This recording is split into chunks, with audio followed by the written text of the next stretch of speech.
Bonjour, aujourd'hui nous allons réaliser un Paris-Brest classique. Donc on le fera en plusieurs parties. Première partie la pâte à choux, deuxième partie une crème mousseline. Donc pour la réalisation de la pâte à choux, donc là j'ai mélangé de l'eau et du lait. Donc j'ai mis 150 g d'eau et 100 g de lait. Ensuite il nous faudra 125 g de farine. Il nous faudra, alors pour les œufs, c'est 3 à 4 œufs. Ça va dépendre un petit peu de la taille des œufs et de ma pâte elle-même. Il nous faudra 80 g de beurre, 25 g de sucre et j'utiliserai de l'amande hachée. On peut utiliser de l'amande effilée ou de l'amande hachée. Donc là aujourd'hui je vais prendre de l'amande hachée et il nous faudra une larme de crème fraîche qu'on utilisera pour détendre notre pâte à choux. Et une petite pincée de sel qu'on va mettre avec le lait et l'eau. Donc pour commencer, je vais mettre le beurre dans le lait et l'eau. Tac. Je rajoute le sucre aussi. Ma pincée de sel, elle est déjà mise. Donc là, je vais le faire chauffer et je vais en profiter pour tamiser ma farine. Donc on utilise toujours une farine tamisée pour éviter d'avoir des grumeaux. Allez, c'est parti, on tamise la farine et on fait chauffer le lait et l'eau. Mon beurre est fondu, donc je prends ma farine que j'ai tamisée et je la mets d'un bloc en dehors du feu. Je mets d'un bloc et je mélange tout.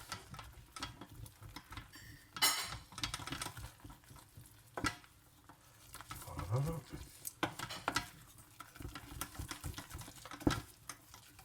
Donc ça s'appelle une panade.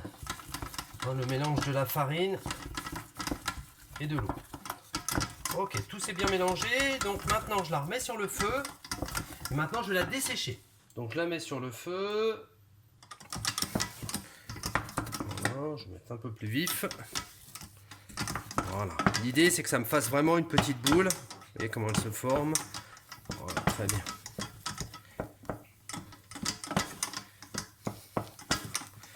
Voilà, je mélange bien que ça colle pas. Et mon objectif, avoir une petite boule. Ok, c'est pas mal, j'ai ma petite boule. Maintenant, je vais la dessécher. Donc, je vais compter une petite minute. Et pendant une minute, je vais mélanger bien ma panade. Voilà, ça fait une minute. Donc, je l'arrête et je vais la mettre sur mon plan de travail. Donc, ici, je vais continuer ma panade. Donc là, elle est trop chaude pour que j'incorpore les œufs. Je vais attendre un petit peu qu'elle refroidisse. Et pour accélérer un petit peu le tout, je vais lui mettre une larme de crème fraîche. Voilà, c'est juste une petite larme. Et je mélange le tout. Voilà. Et je vais la laisser refroidir un petit peu. Voilà. L'idée, c'est de laisser refroidir de façon à ce que les œufs ne cuisent pas. Mais il ne faut pas que non plus qu'elle soit trop froide, sinon on n'arrivera plus rien à incorporer. Donc je laisse juste refroidir un peu, une petite ou deux petites minutes. Et après j'incorpore mes œufs. Pour refroidir mon mélange, maintenant je vais incorporer les œufs. Les œufs, je vais les incorporer un par un. Voilà, et je vais assez vite. Voilà. L'idée, c'est qu'ils ne cuisent pas avant d'être dans le mélange. Le premier, c'est toujours un petit peu difficile. Il faut bien écraser, bien tourner. Et j'y vais ainsi de suite. J'ajoute mon deuxième. Sans coquille.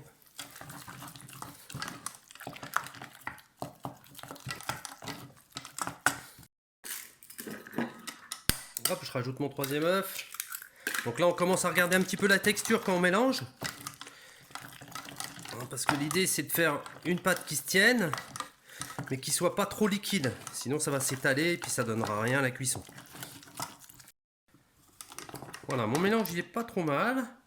Un tout petit peu épais. Donc là, ça nécessite pas un œuf, même pas un demi. Je vais lui remettre une petite goutte de crème fraîche, juste pour le détendre. Voilà, ça devrait suffire. Et comme ça, j'aurai une belle pâte. Voilà, doucement.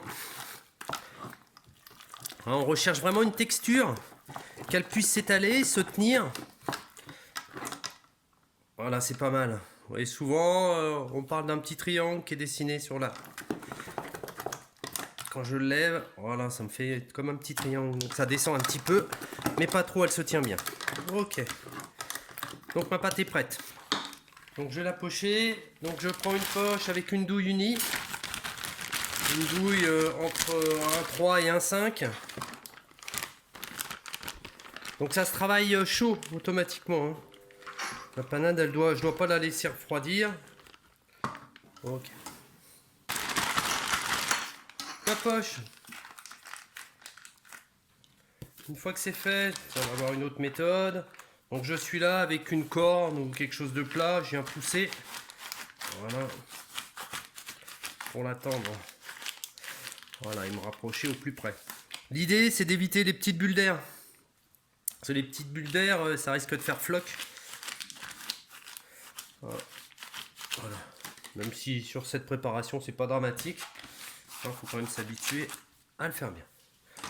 Ok, une fois que c'est fait, donc je vais préparer mes pochoirs. Donc ici, je les ai déjà fait. Donc je prends un petit cercle ou quelque chose qui fait 8 cm, je prends un crayon, je fais le tour. Une fois que c'est fait, hop, je le retourne pour éviter de mettre du crayon sur mes choux.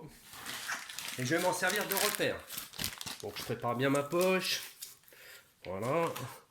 Je me mets bien perpendiculaire et je fais le tour en restant sur mon trait.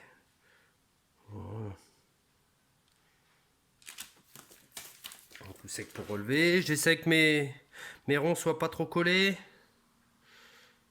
Ouais, il y en a qui sont peut-être un peu près dans ce que j'ai fait là.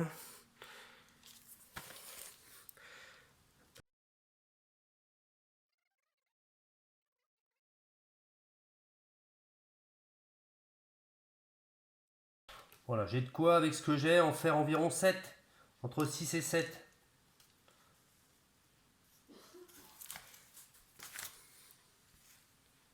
Voilà, si on voit qu'il nous reste de l'appareil, c'est qu'on n'a pas été assez généreux, donc on peut le rattraper assez facilement. Je mets dedans et je pousse. Voilà. Donc là, ça nous rattrape vraiment les formes. Plus dur des fois, c'est pas de faire, hein, c'est de savoir comment rattraper les erreurs. Hein. On fait tous des erreurs. Voilà, je mets tout ce que j'ai. Ensuite, je prends ma dorure. Donc ma dorure, même principe, du lait avec un jaune d'œuf et je vais en mettre bien partout. Donc j'étale bien, s'il y a des bouts des petites pointes, etc. Voilà, je les étale.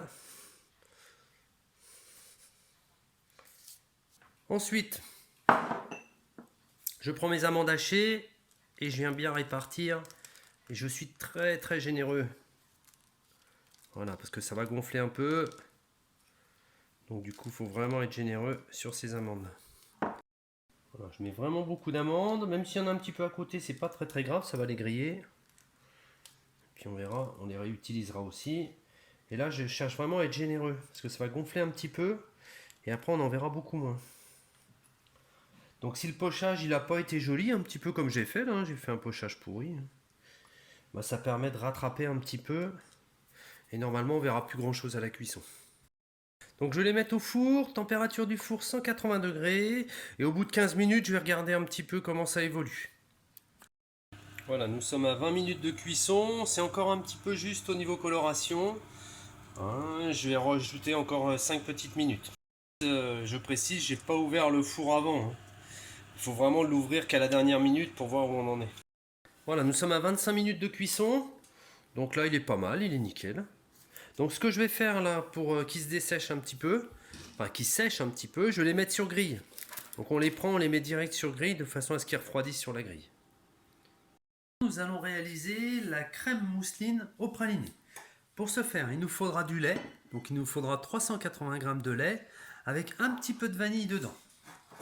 Il nous faudra du beurre. Donc on utilisera 160 g de beurre. Il nous faudra des jaunes d'œufs. Donc j'utiliserai 3 jaunes d'œufs. De la maïzena. Donc là on va en prendre 40 g. Du sucre. On va en utiliser 60 g. Du pralin, donc ça c'est de la pâte de praliné. Donc là j'en ai 130 g que je mettrai dans ma crème. Et j'ai prévu de faire un petit renfort praliné. Donc là j'en ai 100 g que je vais mixer et que je mettrai à l'intérieur pour renforcer un petit peu le goût praliné. Et il nous faut aussi, alors je ne l'ai pas sorti, mais du sucre glace qu'on mettra aussi pour faire le décor. Pour commencer, je vais mettre à bouillir mon lait. Ensuite, ce que je vais faire, je vais prendre mes jaunes d'œufs. Voilà. J'ajoute le sucre. Voilà. Et comme d'habitude, je fais bien blanchir l'ensemble. Voilà. J'ajoute ma maïzena.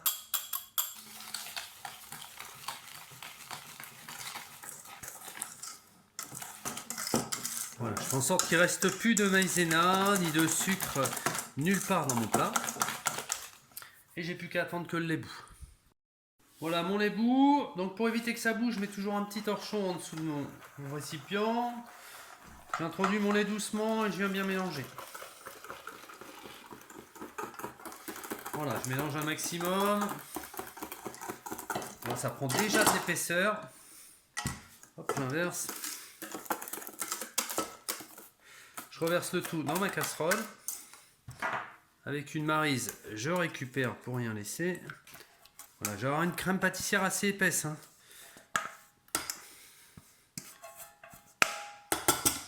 Voilà, et maintenant je la remets sur le feu jusqu'à ébullition.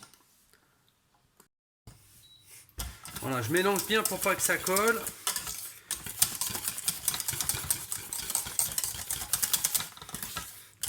J'ai une belle crème pâtissière.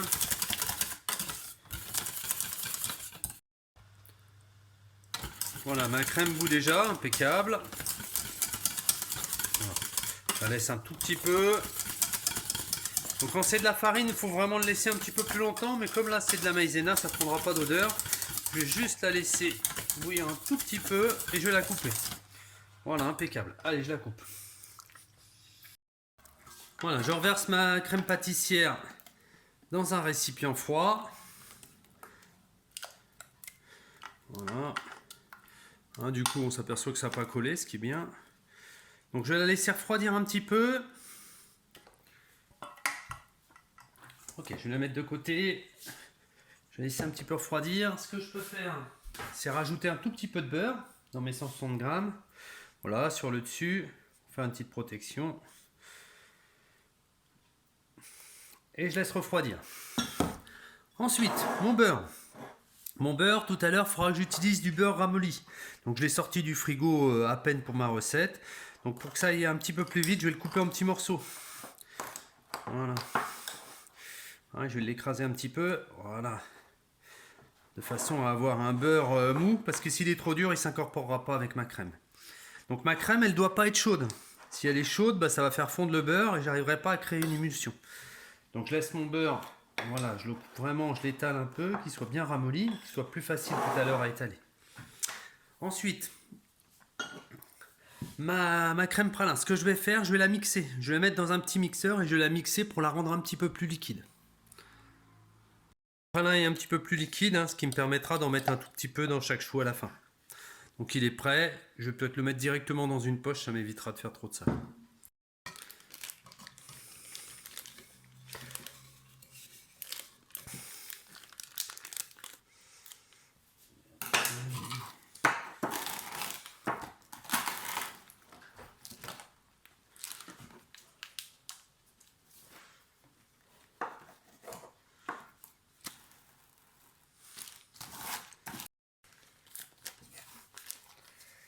Alors ça là.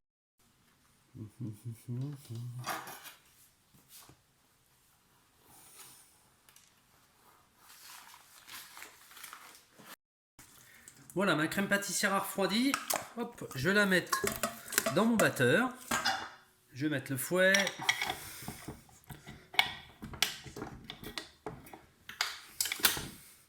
Et je vais le mettre tout doucement pour commencer. Voilà, de façon à délier un petit peu. Un peu plus rapide. Voilà, impeccable. Voilà, c'est ça que je cherche à obtenir. Hein, des petits morceaux pour l'instant. Donc ce que je vais faire, je vais rajouter mon beurre. Donc mon beurre ramolli que j'ai coupé en petits morceaux tout à l'heure. Voilà, je rajoute mon beurre.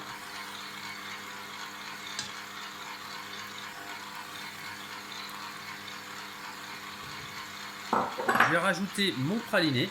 Donc là, je vais arrêter pour être sûr de ne pas en mettre partout. Je remets ma cuve et je mets en route. J'accélère un petit peu. Maintenant, le but, c'est que tout se mélange. Voilà.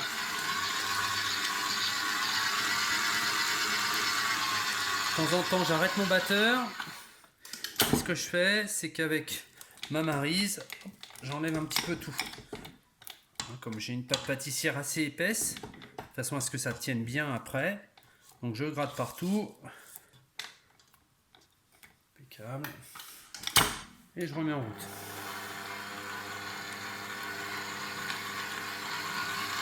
Voilà, puis je vais le mettre assez fort pour que ça mixe bien.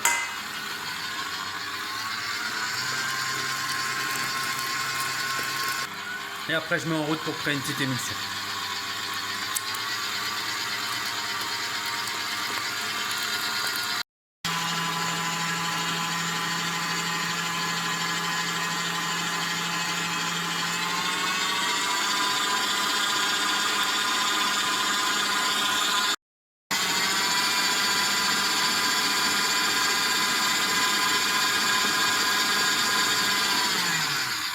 Voilà, hop, tout est bien mélangé, ma crème se tient bien, impeccable, elle est prête pour garnir. Donc là je vais prendre une poche avec une douille cannelée. Donc j'ai mis une petite douille cannelée au bout. Hop, et je vais garnir. Voilà, je prépare mes disques. Donc déjà, pour commencer, hop, je vais faire le tour. Je fais le tour de chaque, une petite lignée, je garnis bien le fond. Voilà, on l'a pas ouvert, on aurait pu l'ouvrir un peu si on veut en mettre un peu plus.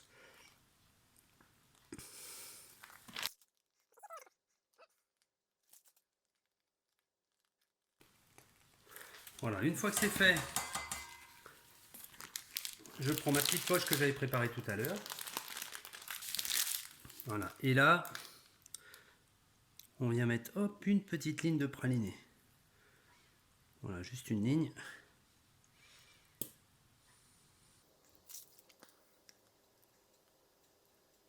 Voilà, l'idée c'est d'avoir un petit peu de praliné au milieu. Voilà, je vais tout mettre, je garde rien. Donc je suis pile poil pour en faire 7. Je mets ma crème, donc là l'idée c'est que je vais faire une petite vague, voilà, qui sorte bien vers l'extérieur. Une petite vague.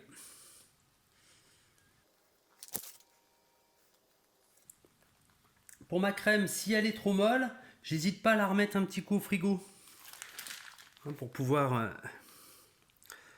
la durcir un petit peu.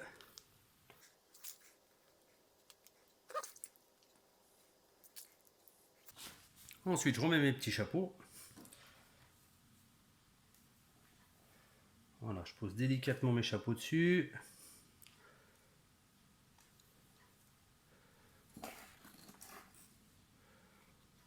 Donc on prend une étamine ou un petit appareil comme ça, c'est pas mal, moi j'aime bien. Et là, tout doucement, hop, on vient mettre un peu de sucre glace dessus. Et voilà, mes Paris-Brest sont terminés. Donc soit je les mets un petit peu au frigo, hein, pour les faire bien durcir, que ce soit joli et que ça se tienne bien, hein, ou on les déguste tout de suite.